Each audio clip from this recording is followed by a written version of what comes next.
Tu as beaucoup d'idées, mais quand tu essayes de les écrire, ça ne donne jamais rien de bien. C'est sans doute parce qu'il te manque des connaissances en storytelling. Dans cette vidéo, je te donne 3 étapes clés pour transformer une simple idée en une bonne histoire. J'espère que ça te plaira, alors on démarre.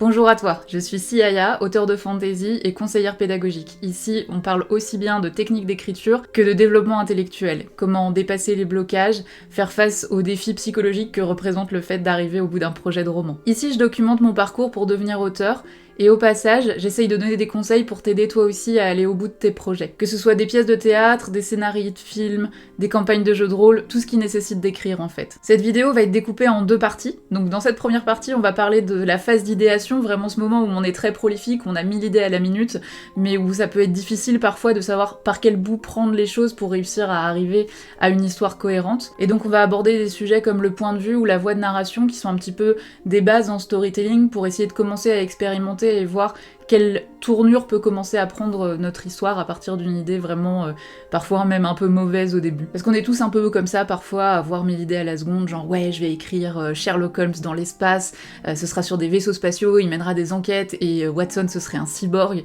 Enfin, vous voyez l'idée quoi. C'est le genre d'histoire qu'on trouve rigolote au départ, et puis qui en fait n'ont pas vraiment de substance, parce qu'on sait pas exactement ce qu'on veut raconter, ni comment on veut le raconter. Et donc ce qui se passe quand on est frappé comme ça par une idée, c'est qu'au début on est super motivé, on a super envie de l'écrire, on se met devant la page blanche, et là, on sait pas trop par quel bout prendre les choses. Pourquoi ? Eh bien, c'est le sujet de cette vidéo, et j'aimerais bien que tu me dises en commentaire quel genre d'idée un peu farfelue t'as pu avoir dans ton parcours d'écriture, parce que je trouve ça toujours rigolo, et on en a tous des idées comme ça, donc n'hésite pas à partager dans les commentaires. Donc la raison pour laquelle on galère à passer d'une simple idée à une bonne histoire, c'est qu'en fait, les idées, c'est plutôt bon marché. Si t'es un tant soit peu créatif, ton cerveau en génère gratos, toutes les 30 secondes. En fait, c'est son travail de penser à des trucs. On le voit d'ailleurs quand on rêve, ton cerveau est un générateur infatigable d'idées rocambolesques et de désirs inassouvis. Par contre, créer une histoire à partir de ça, c'est un art. Ça demande des compétences, en premier lieu des connaissances en storytelling, comment structurer une histoire,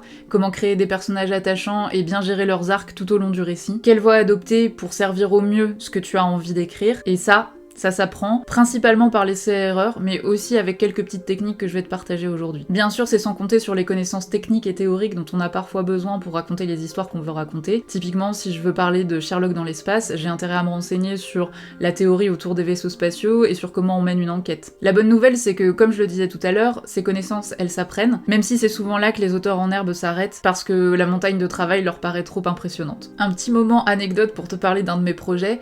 Quand j'ai présenté mon premier roman à mon amoureux, comprenez par là le premier roman que j'ai vraiment achevé, sa première réaction ça a été de me dire « Ouais, je suis pas sûre que ça fonctionne en fait ». Et c'est parce que mon pitch, au départ, ressemblait à ça. Bon, alors en fait, c'est l'histoire d'une jeune fille qui doit aller dans une université, mais son père veut pas qu'elle fasse des études, et puis après, elle apprend que c'est une sorcière, et que du coup, elle doit aller dans une école spéciale de sorcières, et que leur pouvoir, c'est de protéger la planète du réchauffement climatique, et que donc, elle est embarquée dans une histoire comme ça. Enfin, vous voyez l'idée, ça ressemblait à rien du tout, et c'était pas vraiment engageant. Bon, j'ai un peu honte de vous partager ça, j'avoue, mais c'est pour vous dire que, ouais, au début, vos idées vont vous paraître nulles, ça veut pas dire qu'il faut les abandonner pour autant. Maintenant, après avoir travaillé un peu sur mes personnages, sur leur motivation, sur les arcs narratifs, et sur le world building en général, voilà la version finale du pitch. Adèle Kerwen, 11 ans, est muette.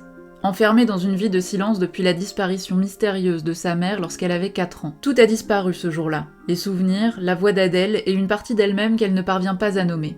Mais lorsque son père l'emmène sur une île reculée et l'inscrit dans une étrange école, les fils du passé commencent à refaire surface. Sur cette île, des créatures fantastiques surgissent dans l'ombre. Des symboles anciens brillent sur les pierres dressées, et une silhouette sans visage semble guetter chacun de ses pas. Bientôt, Adèle apprend quelque chose qui va changer sa vie. Elle appartient au monde caché du Cid, un royaume où les Banshees veillent sur l'équilibre des mondes grâce à leur chant et à des créatures magiques. Pourtant, Adèle n'a ni voix pour chanter, ni mère pour lui transmettre son héritage. Non, c'était nul ça. Pourtant, Adèle n'a ni voix pour chanter, ni mère pour lui transmettre son héritage.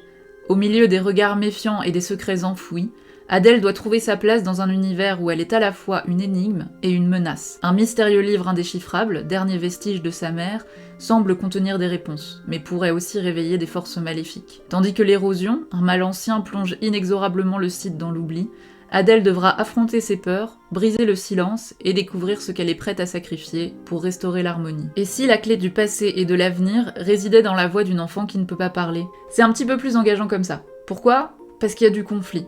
Une mère à retrouver, un monde où il faut chanter alors que l'héroïne est muette, 2 mondes à sauver, rien que ça. On a plein de questions auxquelles on a envie d'obtenir des réponses, si on aime la fantaisie jeunesse. Évidemment. Après cette petite introduction où je vous ai parlé de mon idée de départ et de comment je l'ai fait évoluer vers une vraie histoire avec du conflit et des enjeux, on va parler de mon vrai premier conseil et de comment l'appliquer, à savoir créer du conflit. Le conflit, c'est vraiment la base de toute histoire et c'est un concept clé du storytelling.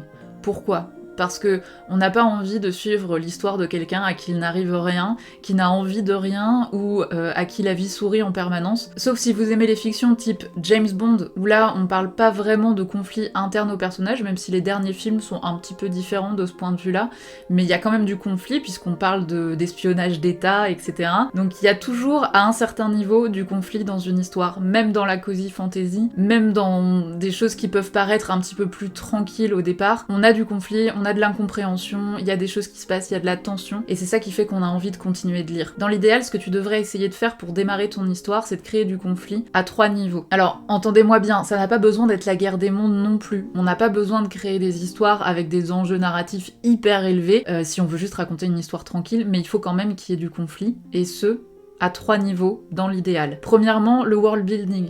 Quels sont les éléments du monde qui entrent en conflit? Ça peut être des phénomènes climatiques, ça peut être des éléments géopolitiques, ça peut être des éléments religieux. Qu'est-ce qui fait que votre personnage va être un petit peu à part? Ça, on le voit très bien dans les livres de Robin Hobb, dont je suis très très fan, ou par exemple, donc dans l'Assassin Royal, le personnage principal est un bâtard royal, ce qui fait qu'il est un peu de sang royal, mais il a aussi des problèmes parce qu'il est vu comme une menace au trône, et c'est ce qui fait que son point de vue sur l'histoire est particulièrement intéressant parce qu'il est un petit peu à part, en conflit avec le monde tel qu'il est construit à l'origine. Ensuite, vous voulez créer du conflit au niveau de l'histoire. Quels sont les événements qui vont un peu forcer votre personnage à sortir de sa situation de départ pour entrer vraiment dans la narration? Un très bon exemple de ça, c'est Star Wars avec le massacre de l'oncle et de la tante de Luke, qui l'oblige à vraiment entrer dans l'histoire, et puis après, du coup, on se découvre qu'il y a un conflit géopolitique intergalactique qui s'intègre là-dedans. Donc un conflit qui est peut-être à plus petite échelle que l'échelle du monde en entier, mais qui va grandement impacter votre personnage, suffisamment pour lui donner envie de sortir de sa situation actuelle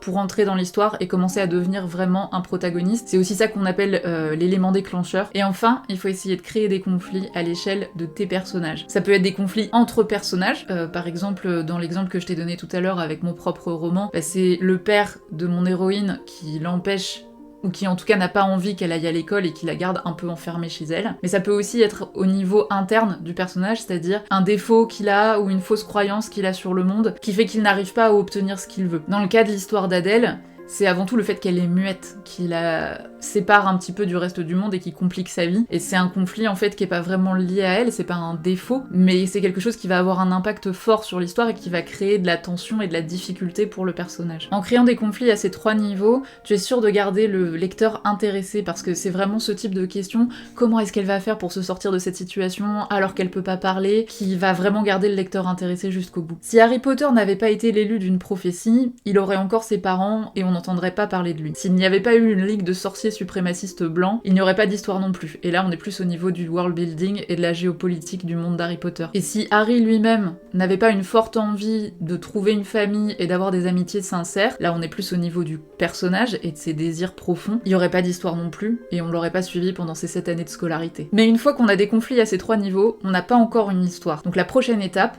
ça va être de choisir un point de vue, un temps et une voix de personnage. Si on reprend notre projet de Sherlock dans l'espace, on peut essayer de recopier le dispositif de Conan Doyle en racontant l'histoire à la première personne, mais avec le point de vue de Watson, qui dans ce projet de réécriture est un cyborg. Et donc une fois qu'on a choisi un point de vue, on peut se demander qu'est-ce que ça veut dire en termes de voix? Comment parle un cyborg? Quelle est sa personnalité? Est-ce qu'il en a une ou est-ce qu'il parle comme un ordinateur? Est-ce qu'il écrit au présent, ce qui a l'avantage d'être immersif mais peut gêner certains lecteurs? Ou est-ce qu'il écrit au passé, qui a tendance à donner l'impression que le personnage a survécu suffisamment longtemps pour raconter son histoire et peut briser un peu certains effets de suspense? Et enfin, on va pouvoir se concentrer sur la voix du personnage. Est-ce qu'il a de l'humour? Est-ce qu'il utilise un langage grossier ou plutôt soutenu?